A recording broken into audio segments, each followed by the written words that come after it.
All right, guys, we have Cole, who is the director of sales at Castellan. He became a director of sales at 28. I've known this guy for a while. Brilliant. Cole, thank you for making time.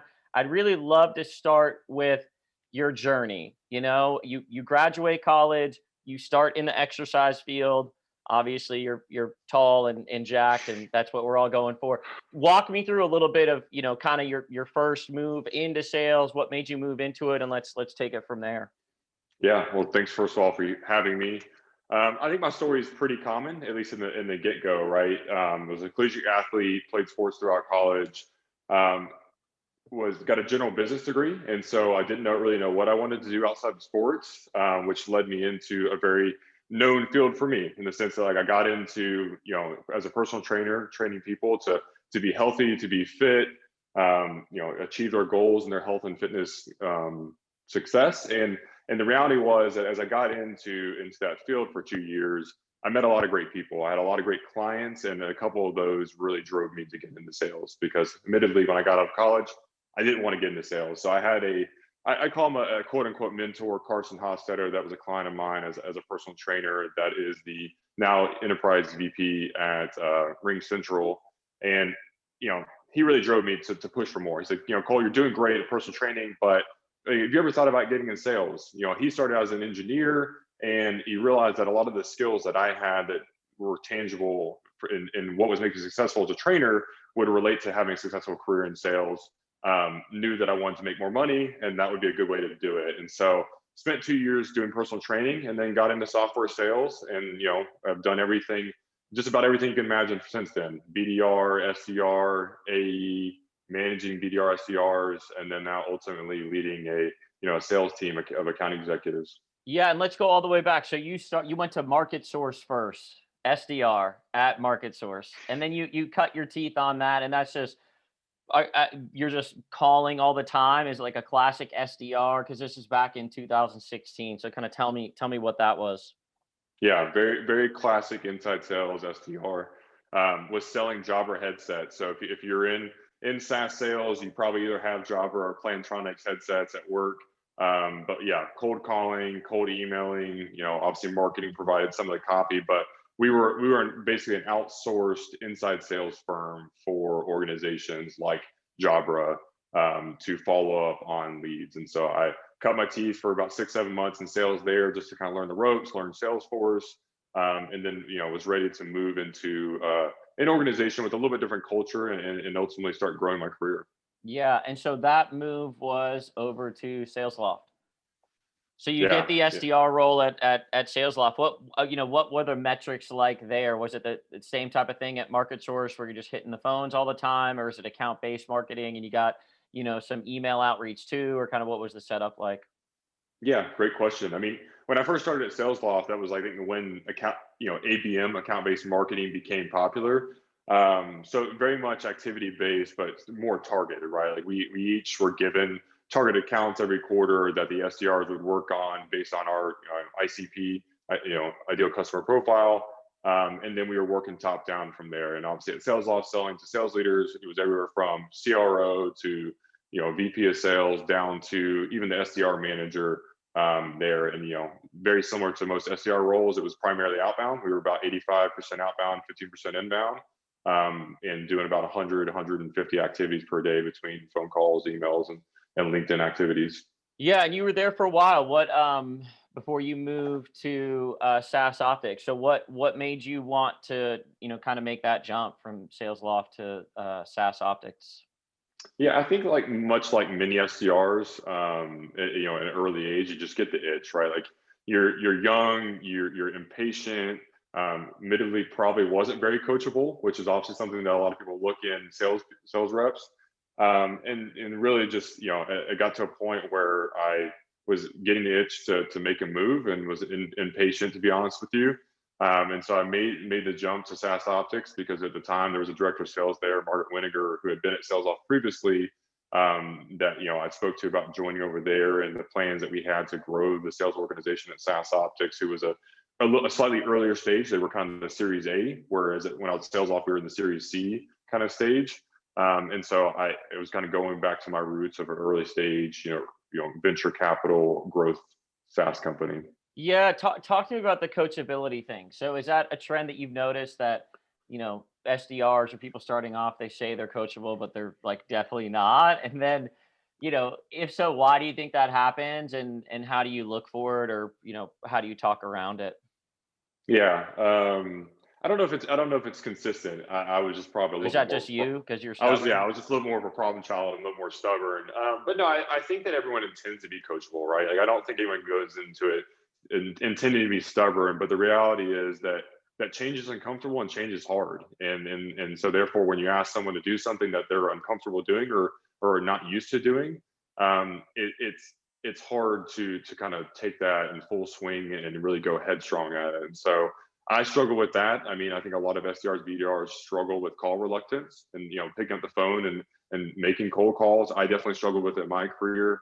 And so I don't think there's any ill intentions around that, like stubbornness or somewhat unwillingness to do it. But it's just I think it's a natural reaction for most people, to somewhat be uncomfortable with things that they're not used to. Yeah, you think it's more of just aversion to change, like more so than anything else. Yeah, and I think it's kind of like it's not a conscious aversion. Like I don't think people intend to be difficult, right? Like they're more comfortable than they are willing to be coachable and change. And so that being said, some of the best sales reps I've worked with are eager to change and always willing to seek advice. And I think that's something that, as my career has grown, that's something I've gotten a lot better at, of recognizing weak points, recognizing that other people offer value in areas that I may be weaker at, and in my days in my career, and allowing myself to be open to trying new things that I may be uncomfortable with. Yeah, interesting, man. So then you're at SaaS Optics for a little bit, and then you move over to Scale Up on Demand. So I know you said you followed the director of sales from Sales Loft over to SaaS Optics. So what made you want to switch over to Scale Up? Yeah, ultimately, Margaret, the director of sales, ended up leaving the organization of SaaS Optics. Um, and I was approached by Doug Johnson over at Scale Up on Demand about joining their organization and growing the Atlanta market for them. And so they provide, sales operations, sales development efforts, building out scaling teams for early stage growth organizations. And I think what was intrigued me about that opportunity, and it was probably, I mean, to be honest with you, one of the best decisions I've ever made, was getting embedded in the Atlanta tech industry. And so it allowed me to gain access to a lot more really valuable connections in a very quick rate. So whether it was, engaging with venture capital firms here, private equity firms here, founders, co-founders, C-suite, I got a lot of access and network that I never would have gotten if I had continued the traditional path that I was going under. And ultimately, I mean, it was the most beneficial experience that I ever got. And so I think that was the big thing for me, was exposure and networking at that point. Yeah, and break it apart when you say kind of the traditional. How is Scale Up on Demand, different than the other ones? Yeah, I mean, I think if you think about like the traditional career, like if you take a sales loft rep or a Salesforce rep, right? Like you go the BDR, SDR route. If you decide to stay in sales, you go AE. You either go back to like an SDR manager, or you go to a senior AE, then you go to like commercial enterprise or whatever, like the very traditional path, and then Mhm. ultimately into a director of sales role, where you meet a lot of great people during that experience, and you get a lot of valuable insight and develop skill sets there under people that know what they're doing. But I think the difference for me was that since we were working with early stage organizations, I was directly involved with the executives, the co-founders, the board, and the venture capital and private equity firms. And so at an early age, I was getting exposure to things, like maybe like board decks, board presentations, and interacting with individuals at a higher level than I would have ever gotten to experience in a more traditional environment. Got it. Got it. And so what they provided, were they outsourced, like, lead gen, like SDR for, early stage, startups in VC, or what, kind of what did they provide? Yeah, pretty similar. I think we would always refer to it as like in-source. So oftentimes we would hire their SDRs for them. We would engage with them, say, hey, you're looking to build an SDR team, build out the process, build out the systems. We're going to develop all that for you. So we're going to go procure the software for you, develop the software, Salesforce most of the time, sometimes HubSpot. We're going to put in the processes, like how does the lead workflow work from Pardot into Salesforce? How do BDRs engage with that? And then ultimately, yeah, like we're going to hire BDRs on our head count. We're going to train them, coach them, manage them, but they're going to be a full-time or sometimes fractional resource for you, but they would work at the office with those clients. And so they were a scale-up employee, but we would call it in-source because they were working at the organization and working directly with the leadership at that company. Interesting. And how would you guys close that out? Like, you're providing that service, is it ongoing, or do you guys eventually, is the goal to wrap it into their sales org? Yeah, so typically most of our engagements would be somewhere between 6 and 24 months. 12 months is usually the norm. There's got to be at some point a transfer of knowledge, right? Like they're not going to continue paying a premium rate at some point when it's starting to scale, and it's like, okay, it makes more sense to bring on the overhead internally, hire reps. And so we would give them the opportunity, obviously, somewhat of a sourcing fee to either hire the reps from us, or we would help transition that, help them look for and hire their own internal reps, and then do the knowledge transfer for that. Typically, we would see the transition and transfer of knowledge first at the BDR SDR level. Then our fractional SDR managers or BDR managers would continue to stay on, because you still don't need a full-time resource a lot of times for that. And then at some point, they would also hire internally for an SDR BDR manager to manage the team that we help them build. Yeah, that's awesome, man. So how many engagements were you able to work on? Oh man, that's a good question. So I typically at any given time, I was managing about 3 to 4 client engagements, concurrently. I think that I had the opportunity to work with about 9 different companies in a year. And so managing 3 to 4 at the same time sounds like a ton of work. Yeah, because they'd be on different levels, right? And so sometimes I'd be managing the entire team. Sometimes I'm just overseeing one SDR BDR for a really small organization. And sometimes it's more just process help. So sometimes I would just come in, help them build their process for their internal team to use, more on like a consulting basis. And so the engagements could vary depending on the structure of the engagement. Yeah.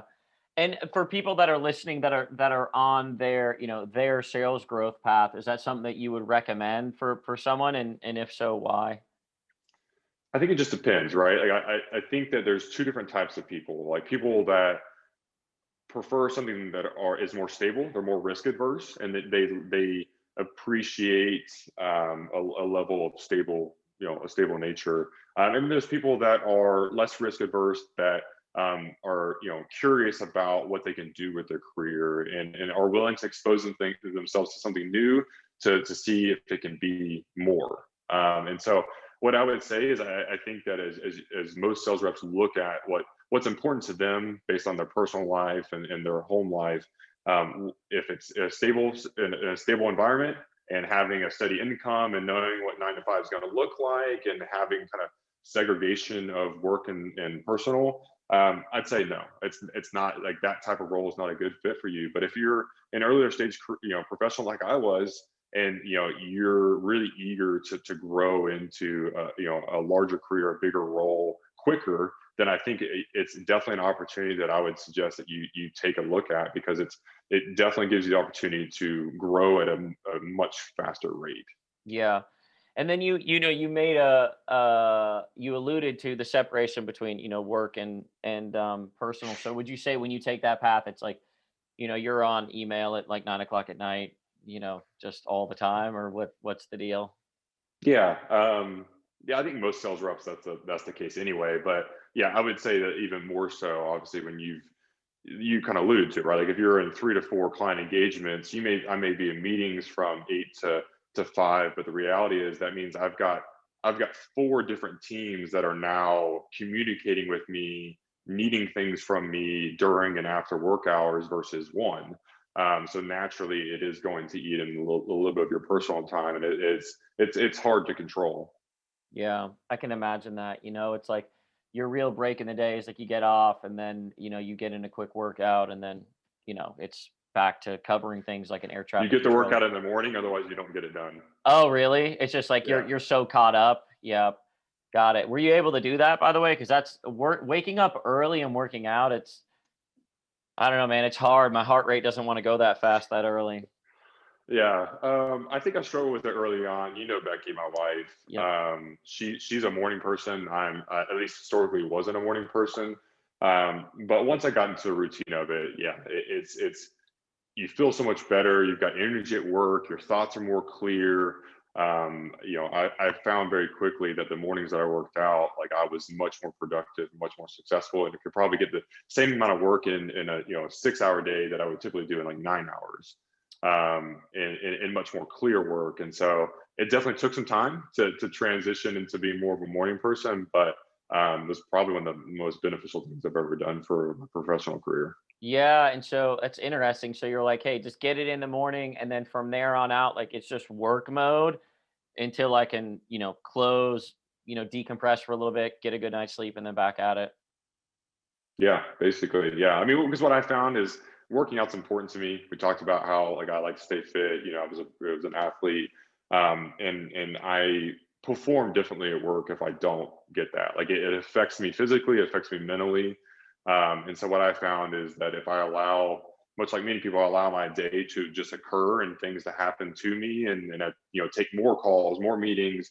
At the end of the day, when I get done at 5, some days 6, 7, depending on the day, the chance of me getting to the gym after that is very slim. Yeah, that's good, man. Congrats. You're a better man than me. That's for damn sure. I don't know about that, but yeah, I appreciate it. Well, yeah, I mean, I've been running a thing where I wake up and then I work and then I make it a point. Like it's on my calendar. Like I'm taking a break. You're taking the snowboard out in the back of I Atlanta, and wish, dude. My knees are like literally held together by duct tape at this point. Years of skateboarding, soccer, wrestling, too much stuff. All right, so then you move from Scale Up to Think Tech. So what's going on there? Is Think Tech similar to Scale Up, or what? What do they do? yeah. And so I think what I found was, what I looked for in Scale Up was exposure, was networking, getting involved with VCs and PEs here in Atlanta, and that's ultimately what happened. And so ThinkTech was a client of mine that I was managing an engagement with. Was ultimately started engaging with their COO and their board about me potentially transitioning internally. So we started the discussions. I made the decision to join internally, and really loved it. And honestly, what I found is just that like it was too early for me. Like they had a great product, had great leadership, great board, great VC firm and VIP, now Panoramic. But they weren't at a state yet to where like it even made sense to have a full-time sales rep. Like I was a hybrid AE and SDR manager. There was some needed work on the go-to-market strategy before it made sense to have a full-time AE. Yeah, and when you said just not ready, you're like, hey, the market or the product wasn't ready for the market yet. Is that what you mean? The product was ready for the market. We just were there was I'd say we struggled with product market fit, and the fact that we did a lot of things like pretty good, but we hadn't really found our niche yet. We hadn't found the one thing that we were really good at that we could attach ourselves to and be predictable. And that was the issue, right? Like anytime you think about hiring and growing a sales org, you're looking for predictability, right? Like you're looking for, hey, I hired this rep, I know exactly how much revenue I should be able to expect to get out of them every year. And at that point, from a product market fit perspective, we were good at a lot of things, but we didn't have the predictability and the certainty as to where we really fit the market. Got it. So you think, a few more iterations of like testing and drilling down and, making sure that we, have our IDC, really nailed down and, what the use is and what the case use is, and then bring someone on to start really growing the sales org. That's Yeah, what you learned from definitely. that. Yeah, I definitely did, and I still talk to ThinkTech all the time. Their CEO Jim Lester's a great guy, and I'm a big fan of BIP Capital now, Panoramic Ventures, and I think that they're getting there now. It took some time, and to get the pieces of the puzzle in the right place, but ultimately, I think that that's the ultimate for anyone that's looking at a very early stage organization. Product oftentimes isn't the most important thing when you're looking at a job or a company later stage. But I would say that like vet out product market fit early if you're looking at an early stage organization, because it's difficult in those days. Yeah, I mean, how would you have done that? Research, yeah. I mean, talk to everybody that you know. I mean, the thing is, the Atlanta SaaS community is so well connected, that I think if I had talked to people and really dug into the market and understood it better, that I would have kind of seen it. Like, I don't know if I would have made a different decision, because I don't, by no means do I regret the decision. But I think a lot of times, I mean, they're in the space that Samsara is in, and Samsara is a 1,500 person high growth organization. And so if you're playing a space with a player like that, at a 15-20 person organization, trying to find your way, it's just difficult to compete. Yeah, yep. So you would just say, word to the wise, make sure you do your research on your product, especially if it's, 50 or less employees, like they're in the beginning phases. You really need to make sure that, reach out, ping the people that that work in SaaS or in that product space, and make sure that you're going to be able to rep it and it's going to be able to get traction. Yeah, definitely. Go find their competitors, find out what they do well, talk to people over there. We're in the interview process, dig in on, like, what are the use cases? How many, like, customers do you have in that use case? Like, because a lot of times what happens at early stage SaaS companies is they get one really big customer in a new use case, or like in a new industry, and like there's this thought process that, like, you can scale that, and sometimes you can and sometimes you can't. Like, sometimes that's an outlier in the space and it's not really scalable. And I think that's the difference, is really understanding, okay, like, what is the core use case, like what is your one market that you're really good at, and if company, like, has a struggle with that, or they have like many different answers to that, that typically would be I wouldn't say a red flag, but at least something you probably need to dig in a little bit more on. Yeah, makes sense. So, and I see on this that you were a mentor at Bravado. So tell me what that was.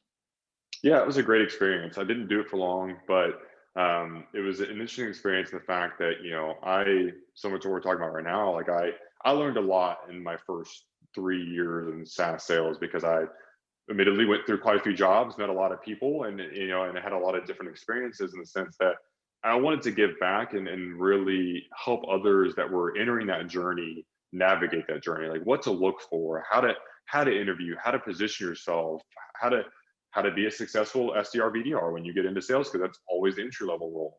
And I think that I got to mentor a gentleman that was transitioning from being a golf pro into getting into software sales, and has now successfully, he's been a great SDR for, I think, a year and a half now, as an organization. And it's just really coaching people through and mentoring people through, what does that process look like. And it's, Mm. all the mistakes I made, I didn't want other people to make. So just teaching people and letting them learn from my experiences. Yeah, I like it, man. That's awesome. And so, you moved from ThinkTech to your current role at Castellan. So, tell me about it, man. Tell me what you're working on. Tell me kind of what you're building, what the goal is, what the path is. Yeah, what are we not working on, right? No, I'm just kidding. But yeah, I mean, so we provide business continuity software and services to organizations, and so I don't think that, myself included, anyone knew what business continuity was unless you were in the space prior to the pandemic.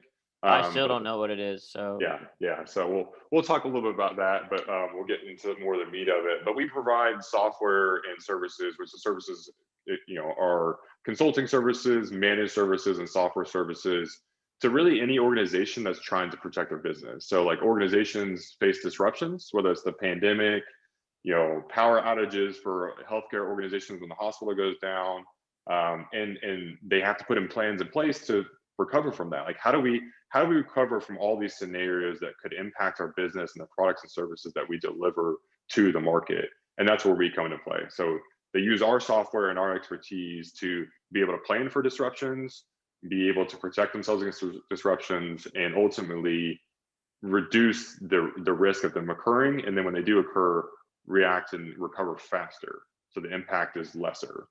So that's what we do. But ultimately, what we're doing right now is, like, the market has gotten so much more acknowledgement because of the pandemic. Everyone was all, remote work doesn't happen, it doesn't work for organizations, and then they're forced into it. And then so they didn't have plans to work from home. They didn't know, organizations didn't know how to set up VPNs. They didn't know how to get equipment to people. They didn't know how to maintain operations. I mean, you look at when I bought a house, Crate and Barrel and West Elm and stuff have a hard time figuring out how to keep their operations up to manufacture the furniture to deliver to people. And then the delivery is bad because everything's late. And so what's interesting for us is that historically what was seen as a kind of check the box exercise for a lot of markets to be able to meet regulations through FFIEC and high trust and things of that nature, became something that was much more strategic. It was something that, like, if we don't do this, our business can't provide its products and services to the world, and we no longer have a business. Like that's what it came down to. And unfortunately, I think a lot of organizations that didn't take what we do seriously previously didn't make it through it, or didn't make it through where they would want to be. And so right now we're just looking to grow. I mean, the reality is, like, we had a really good year last year, and I feel guilty to say that. But for the space that we're in and what we provide the market, we had a really good year, and we're looking to continue expanding, our organization, our sales organization, and the reach that we have in the market, because it's a hot market, and it's now an exciting market that everyone thought was boring before. That's awesome, man. And you were telling me earlier you guys did a couple of acquisitions. So what did you guys, acquire or bring on board to kind of round out what y'all are doing? Yeah, so Assurance Software was where I originally joined. We're now Castellan Solutions, but Assurance Software was divested from SunGard Availability Services back in 2018. At that point, we acquired Clearview Continuity, which was a UK entity, and they were the EMEA leader in business continuity management software. Assurance was the 1A or the 1B leader within the North American region. And so we acquired them back in 2018 after the organization was founded and divested out of SunGard, to have a more global reach, to be the true global provider, largest global provider of business continuity management software at the time. And then as I started engaging with John Ezra, our CEO, and our team here previously at Assurance Software back in late 2019, we were looking at making another acquisition of Evolution Consulting, because they were the largest provider of consulting services. They also had a software, but they were consulting focused first. And we recognized that was kind of an area for growth for us. Like, we were always software focused, and there was an ability to provide a more holistic solution to the market, to be kind of that one-stop shop of expertise of, not only best-in-class software, which everyone loves, and everyone loves to automate things and make the administrative burden easier, but ultimately also be able to provide our expertise and how to truly put it in a business continuity program that gives you the capabilities to really recover when the time comes when you need to do it. So we made that acquisition last April. Obviously, now being 3 brands under one umbrella, we made the decision in October of 2020 to rebrand to Castellan Solutions, or as my UK friends would say, Castellan Solutions. So what's the plan for you? So what are you managing for your team? Where do you fit into this, kind of general growth trajectory? Yeah, so right now I oversee North American sales, which consists of both our account executive team as well as our client solutions team. And so very traditional, inside sales, which we sell both into the commercial and enterprise market, really anywhere from about 500 employees up to Fortune 10 companies that are clients of ours. And then I also oversee a newly formed role at our organization, which is the client solutions team, in the sense that a lot of organizations have sales engineers where they perform demos, they answer technical questions.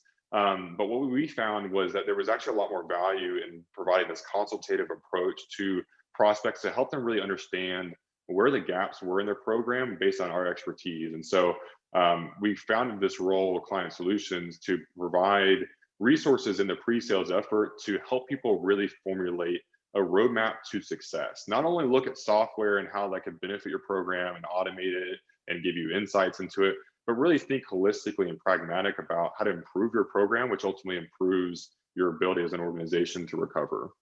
Got it. That's awesome, man. So what are you guys most excited about, on the horizon for 2021, 2022? I mean, you guys have added a lot of, pieces to what you guys are doing. So are you guys looking at growing more in other countries? Are you looking at doubling down in the markets you guys are already doing well in, or, kind of what's on the horizon? Yeah, we're doubling down. I mean, yeah, we do have resellers and markets that we don't primarily, typically serve, like Australia, Middle East, things of that nature. But really, we're looking to grow organically here and double down both in the EMEA region as well as North America. What I'm excited about is like we're kind of like we're on that off swing, right? So everyone went through the pandemic last year. A lot of business halted. We were still really successful because of what we offered to the market, but now we're coming out of that, and there's so much more awareness, even all the way up to the executive of large organizations and as well as the board, that they now have to take this more seriously. And so we're getting what we're seeing and excited about is we're getting a lot more interest from more strategic minded people in the organization, the executives, the board. They're getting involved in the sales cycle that typically you would never talk to a board member or a CEO of a Fortune 500 organization for a software purchase. And the reality is it's become such an integral part of maintaining operations and producing their products and services to market that's what's exciting, is that we're both growing and we're also having much more strategic conversations with people that find business continuity strategic to the success of their organization. Yeah, I mean, not only were you guys already on that growth path, but there's a huge opportunity right now. Like it is definitely top of mind, you know? It's like, Yeah. yeah, keep running with it. So what are you guys looking, on the sales team, on the sales org as a whole, what are you guys looking to bring on board for 2021? What are kind of the key hires? Yeah, the typical stuff, right? Like we're looking for additional BDRs, looking for AEs on my team. I need to hire a couple AEs right now. But that's the primarily roles that we're looking at are BDR and AE. We've got a strong marketing team in place. I think what's exciting to the market, if I was a BDR or AE and hearing this conversation, is that historically we've been all inbound. Like we've made a successful organization out of purely living off of inbound because we have such a great marketing team and also because there's been demand in the market. So we're focusing on building an outbound engine this year, but we've been able to maintain and continue to scale the growth of our organization based on inbound. And so we're looking at additional BDR headcount, additional account executive headcount here in North America and EMEA. And it's an exciting opportunity. It's an exciting space, and it's a space that's getting a lot of visibility. And we do a lot of inbound, so everyone loves to get leads, right? Yeah. Yeah, that's awesome. So just tell me a little bit like what's kind of the culture like, or what's the ethos like, or the personality of the sales team over there for people that are listening.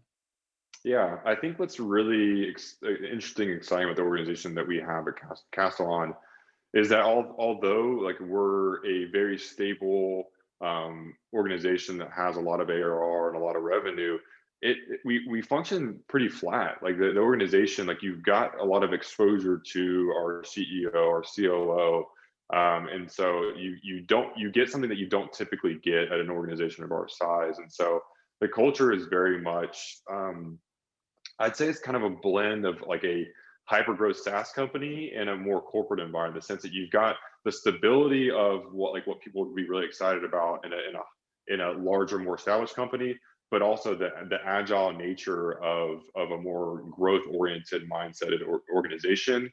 And you're getting exposure to individuals that you typically wouldn't get at an organization that's less flat. Yeah, that's awesome, Cole. Thanks, man. Thanks for laying that out. So, guys, I'm going to drop a link to their careers page, just the general careers page, so you can check out what they're doing. And Cole, thanks for making time to come on today. I really appreciate it, man. Yeah, thank you. Appreciate it. You're always welcome to do the job page. And if anyone wants to reach out to me directly, I'm always open to connect. Cool. All right. Thanks, Cole. Thank you, Todd. Appreciate it.